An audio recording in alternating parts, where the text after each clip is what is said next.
The American Red Cross comes to Waynesburg University to host a blood drive and a donation drive to help victims of Hurricanes Helene and Milton.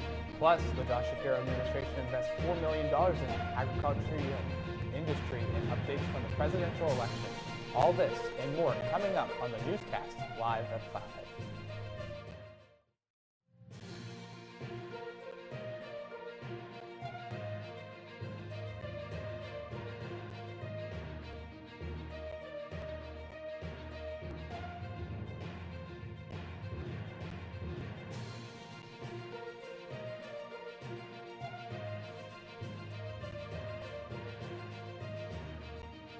And now, your 5 o'clock news on Channel 14.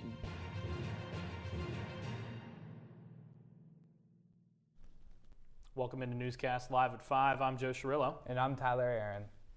Last week, Waynesburg University collaborated with the American Red Cross to host a blood drive. WCTV's Michael McKenzie was there and has more. Earlier today, Waynesburg University students and faculty rolled up their sleeves to help assist those in need. On any given day, about 38% of the population is eligible to donate, but only about 3% do. So really our goal is to work with amazing coordinators and sponsors to get the word out on the importance of donating blood. And universities are such an important part of our blood program because we have young people of age, healthy, ready to donate. And those are our next generation of donors. Those are the next people that are going to help us fill the ever-present need. We chose American Red Cross because we really love their organization and what they do, especially during times like currently the hurricanes and things like that, how they're responsive, and there's a high demand for blood, so they've really amped up their blood drives so that we can get some help to those people in those areas. Tina spoke more on the importance of donating blood with the recent hurricanes. But right now, with these horrible hurricanes, we will have a lot of patients in those areas that need blood. But we will also, what people don't realize is in those areas, we will not be collecting blood for a few months. So not only do we have increased patient demand, but we will also have a decrease in the blood coming in. So we've had some amazing people come out and just really want to help people that can't be there on site, but people want to feel like they're contributing and doing their part. For more information on upcoming blood drives and how you can help victims of Hurricanes Helene and Milton, go to redcross.org. Reporting for WCTV, I'm Michael McKenzie. It is homecoming week for Waynesburg University. As we approach the weekend, the events begin to ramp up. On Friday, there will be a picnic and pet rally at 5 p.m. in Johnson Commons for students to begin the weekend. On Saturday morning at 8 will be the homecoming 5K, and the homecoming football game begins at 1, with the crowning of the king and queen happening at halftime of the game. Hurricane Helene has devastated North Carolina and other East Coast states, and Hurricane Milton made landfall last week in Florida. Waynesburg University is offering some help. The university is hosting a hurricane relief drive to help the victims of the tragic storm. Each department in the university is being asked to donate certain items, as you can see on the chart listed on the screen now. For other ways to help those affected by Hurricane Helene and Milton, visit redcross.org to learn more. Yesterday, the Shapiro administration announced a huge investment in agriculture.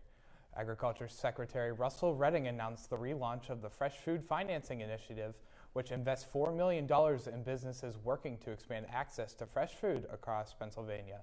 Governor Shapiro committed $2 million per year in each of his first 2 state budgets to revive the initiative. At the event, Redding said, quote, "Pennsylvania farmers are at the top of their game at producing fresh, healthy food, but too many families struggle to find or afford fresh food in their communities, and their health suffers.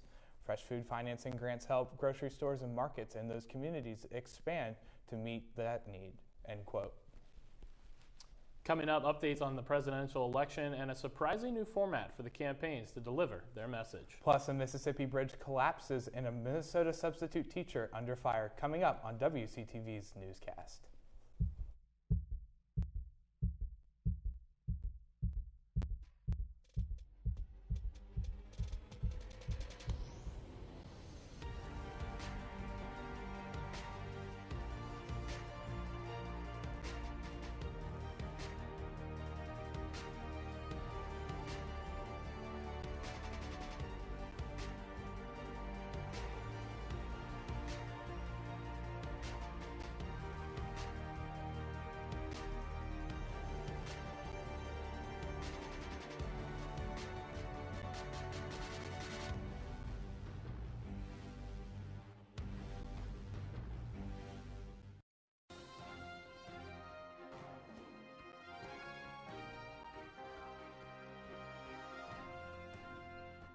Welcome back to the newscast, live at 5. With 20 days to go until the election, Vice President Kamala Harris campaigned in Pennsylvania Wednesday, along with more than 100 Republican leaders who are supporting her.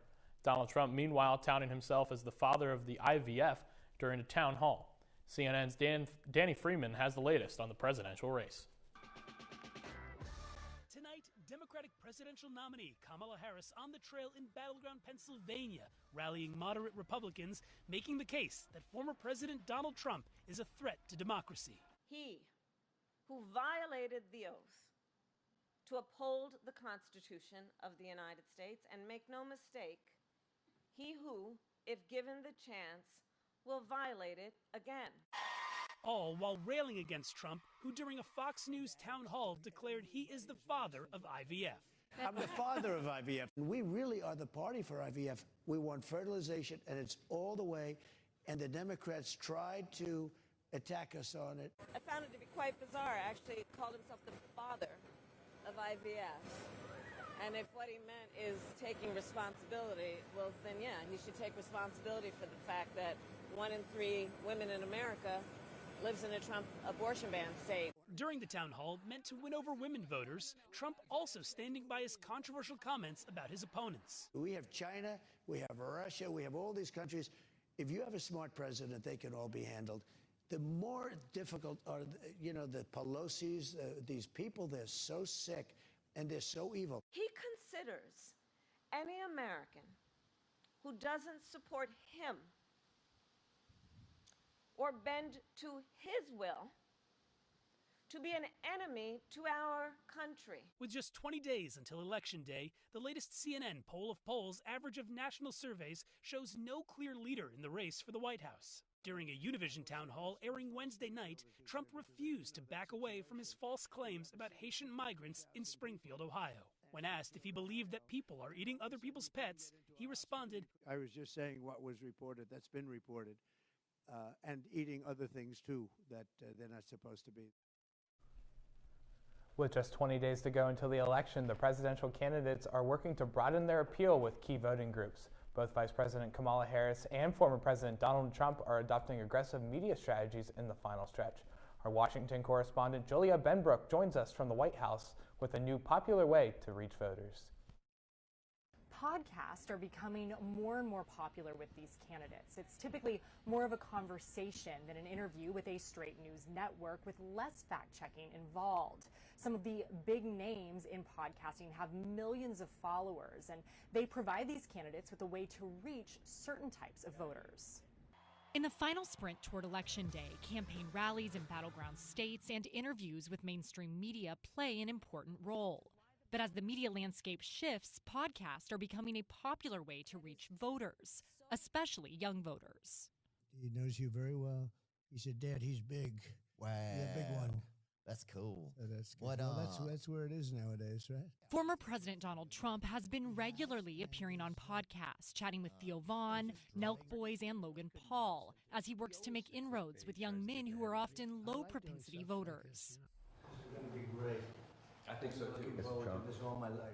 In recent weeks, Vice President Kamala Harris has worked the podcast circuit as well. Madam Vice President Alex, welcome to Call Her Daddy. It is good to be with you. Stopping by the Shade Room, All the Smoke, and Call Her Daddy, which Spotify has billed as the most listened to podcast by women.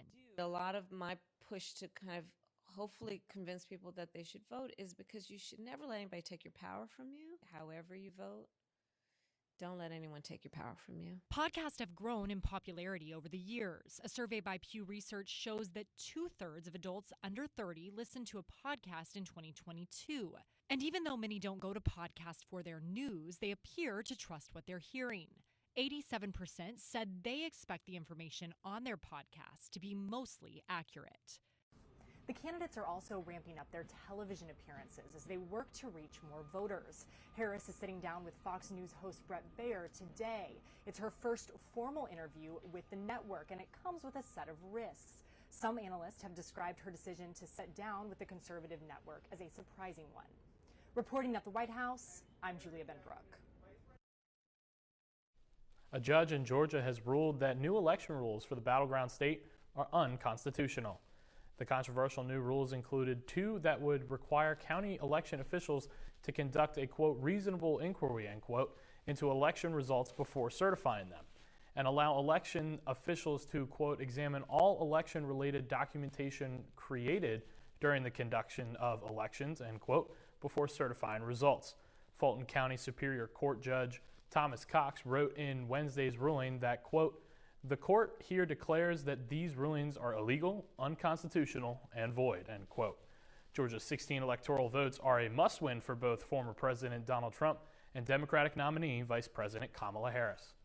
Early voting began in Georgia on Tuesday with a record turnout. Also on Tuesday, another judge shot down a proposed rule that would require hand counting of ballots in Georgia. Fulton County Superior Court Judge Robert McBurney said that it would create chaos on election night that was, quote, too much, too late. Many had their homes destroyed by Hurricane Helene, but luckily for one cancer patient, he was gifted a new one. Lexi Leapoff has the story.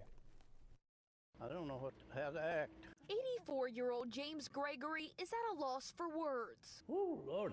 He's getting the first look at his brand new home. There's keys to the house. Gifted to him completely free by Incredible Tiny Homes in Newport. The mini state-of-the-art house fully equipped with a kitchen, bathroom, and hot water. I can't believe it.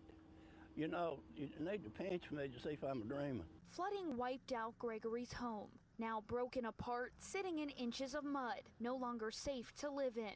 Lost about everything, looks like, except myself. Spending weeks living at his daughter's house while wondering what to do next, his family got the call from Incredible Tiny Homes. Felt great to know that he was going to be in a nice, clean, safe home. Friends of the family reached out to the company on Gregory's behalf. Owner Randy Jones says he knows what it's like to lose everything. I thought about this older gentleman being alone, being by himself, and he has no bed, has anything.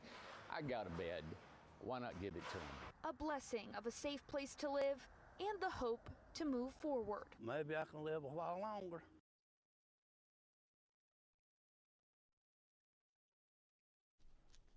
At least 3 people are dead after a bridge collapsed in Simpson County, Mississippi Wednesday. Police say 4 others are in critical condition. According to the Mississippi Department of Transportation, the bridge over the Strong River had been closed since last month as part of a bridge replacement project. A contractor says the bridge was in the process of being demolished at the time of the collapse. The collapse is under investigation. In Minnesota, Woodbury police are investigating the actions of another officer.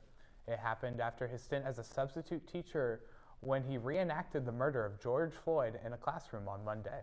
As Adam Duxter reports, the man is a police officer in Wisconsin and will never work as a substitute in the area again.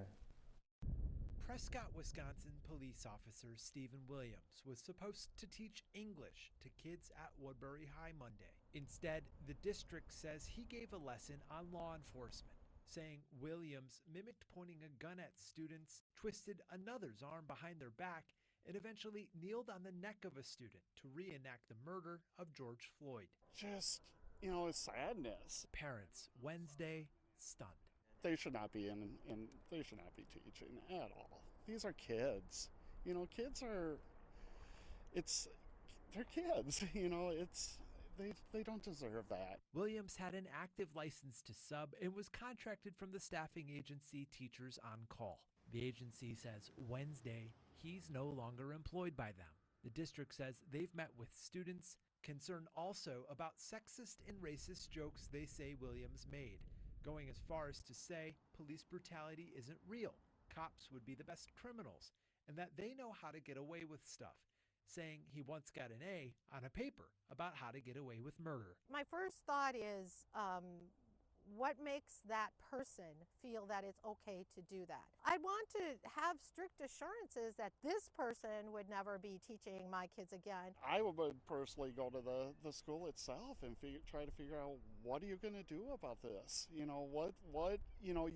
give us expectations. What are our expectations for these teachers and for these schools?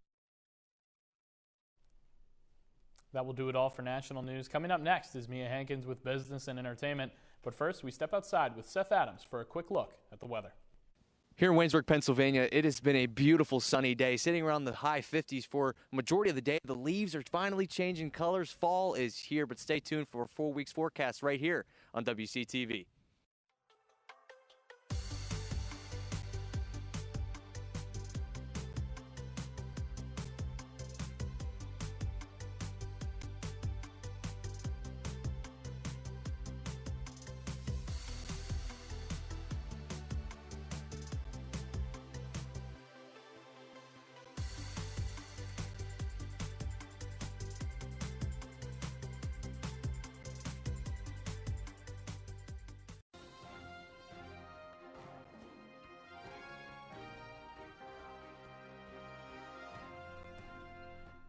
Welcome back to the newscast. I'm Mia Hinkins with your business and entertainment update.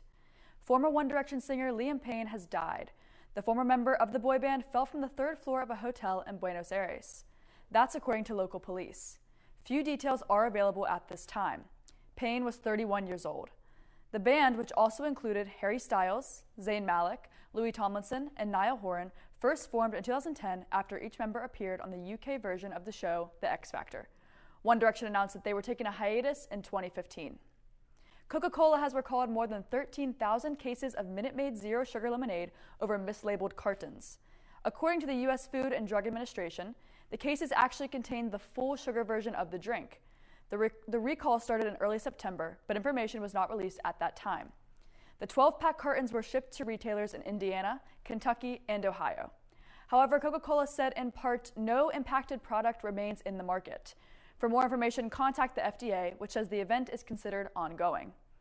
We're just a little more than 2 months away from the winter holidays and all the extra expenses that can accompany them. But a new government report suggests millions of people are worried about another expense: how to afford even a minimum credit card payment. It's a level of concern we haven't seen in years. Emily Schmidt has more on why this is happening and what to do about it in this Consumer Watch. It was April 2020 when Donald Trump was president. Joe Biden got Barack Obama's endorsement, and we social distanced when more than 14% of credit card users last worried they wouldn't be able to make a monthly payment. This week, a survey said people feel that way again. A lot of people are relying on credit to make ends meet.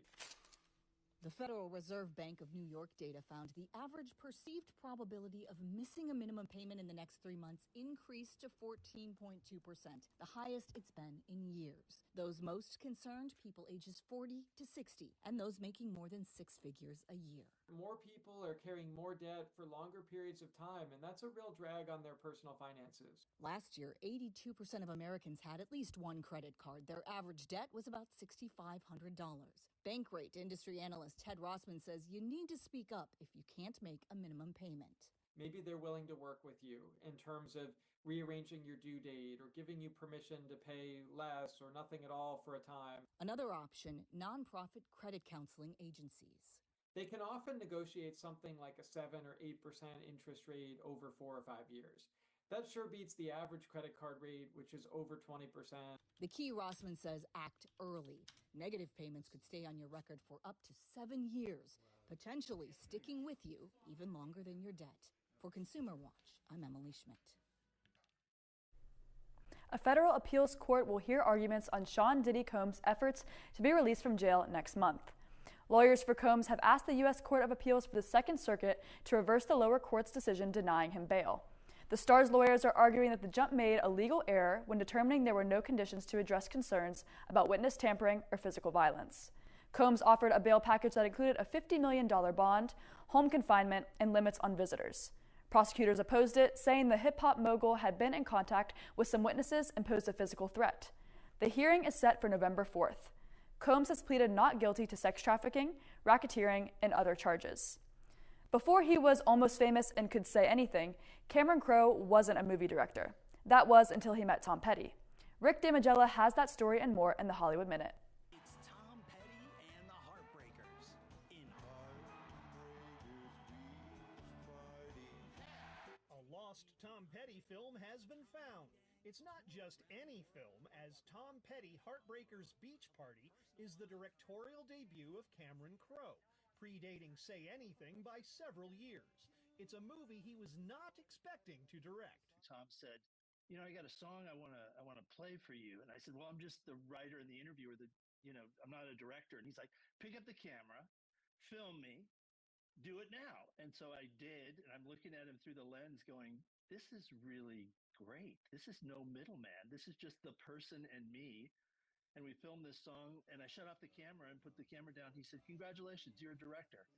And I've been directing ever since. Airing only one time on MTV in 1983, Tom Petty Heartbreakers Beach Party now rocks theaters October 17th and 20th. Well, it feels good. Dog news, Crypto is ready for his close-up. James Gunn announced via Instagram the Man of Steel's super-powered pup Crypto will be in his upcoming Superman movie, flying into theaters next summer. Nobody escapes the glitch. Then, I fight them. Greetings, programs! Disney has announced Tron Catalyst, a new video game set inside the digital world of Tron. The game is slated to arrive in 2025 for PC, Nintendo, PlayStation, and Xbox consoles. In Hollywood, I'm Rick Damagella. That will do it for your business and entertainment update. I'm Mia Hinkins. When we return on the newscast, Anthony DeFilippo has your sports. This is some buzz.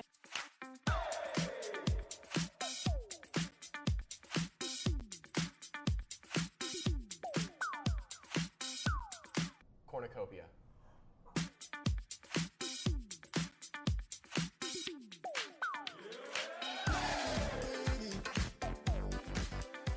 Try instead of train.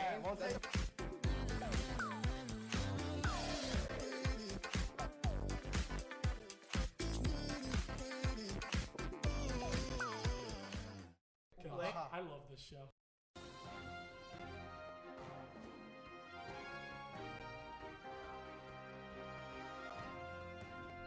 Welcome back to the Newscast Live at 5. I'm Anthony DeFilippo with your sports. Last night, Waynesburg's men's and women's soccer teams did battle with Chatham. The men had the early spot and came away with a 3-3 draw. Zachary Johnson and Michael Canoe scored to give the Yellow Jackets the lead at the half. 2 Chatham goals early in the second half gave the Cougars the lead, and it was Liam Mowbray that tied things at 3 in the 67th minute, which stood as the final score.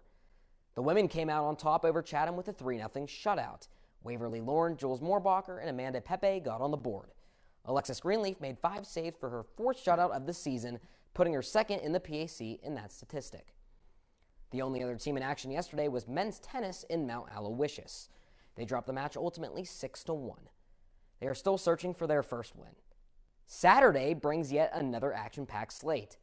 The men's and women's cross-country teams travel to Gettysburg for the Aubrey Shank Invitational.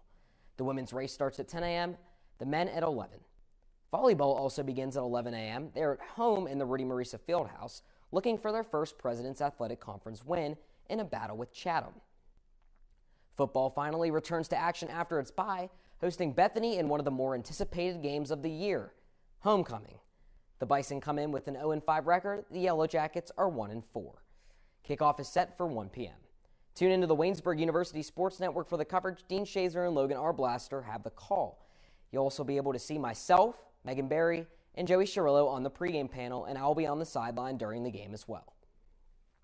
Women's and men's soccer cap off a busy day in Waynesburg with matchups against Franciscan. The women are first at 6 p.m., who are currently just a half game ahead of the Barons. The men look to hand Franciscan their first loss of the season when that match starts at 8 p.m. Friday Night Lights in Greene County is quite bright this week as we've reached the second to last week of the regular season. Class A Tri-County Souths have become even more important. Winless Mapletown looks to spoil things in Bentworth. Unbeaten California travels to Beth Center. Carmichael's plays its biggest game of the year with only one game between the Mighty Mikes in West Greene. Jefferson Morgan looks to keep their first place spot in a road game against Avella. Waynesburg Central plays a crucial 2A game away at Charleroi. The Red Raiders are just a game ahead of 4th place Carlinton. All of those games start at 7 p.m. As we head over to the pro sports landscape in Pittsburgh, the Penguins played their second home game and 5th game of the season last night against the Buffalo Sabres. Pittsburgh trailed 3-1 after the first period before Drew O'Connor scored a shorthanded goal and Jesse Puljujärvi put one in to tie things at 3. A back-and-forth third period followed, including Evgeny Malkin's 500th career goal, capped off with a game-tying goal from Ricard Raquel. Sidney Crosby lit the lamp on the power play in overtime, and the Penguins won it 6-5. Pittsburgh plays a divisional game at home tomorrow night at 7 against the Carolina Hurricanes. Tonight on Thursday Night Football, it's an interconference matchup between the Denver Broncos and New Orleans Saints.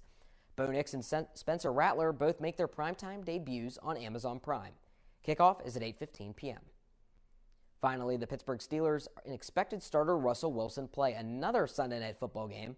This time they host the New York Jets. New York is buzzing with excitement after reuniting Devontae Adams with Aaron Rodgers, and with Antonio Brown presumed to be in attendance, Pittsburgh will try and squash that.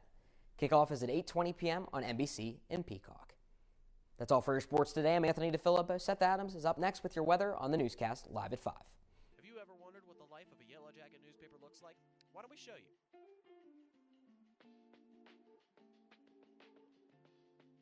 Straight from the printing press to our editor's desk into the newsstands, you can pick up your own copy of the Yellow Jacket newspaper in Buell Hall, the Stover Campus Center, or any of our other newsstand locations on campus.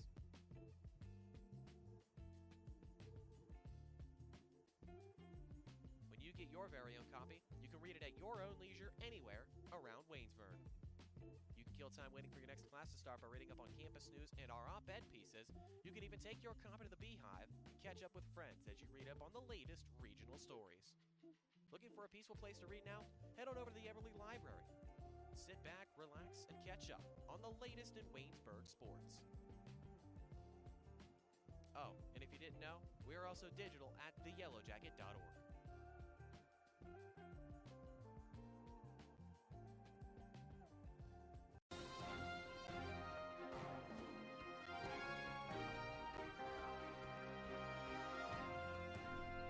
Welcome back to the Newscast Live at 5. I'm Seth Adams with your weekly weather update.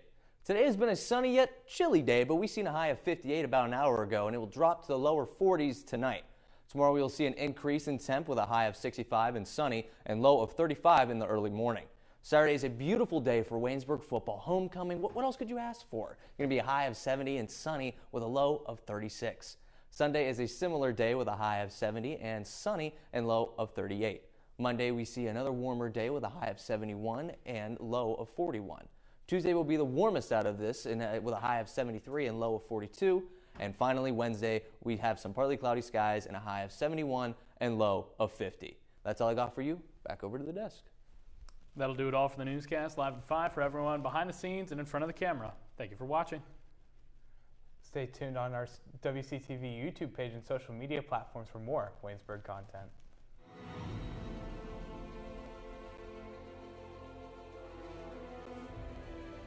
This has been a production of Waynesburg Community Television.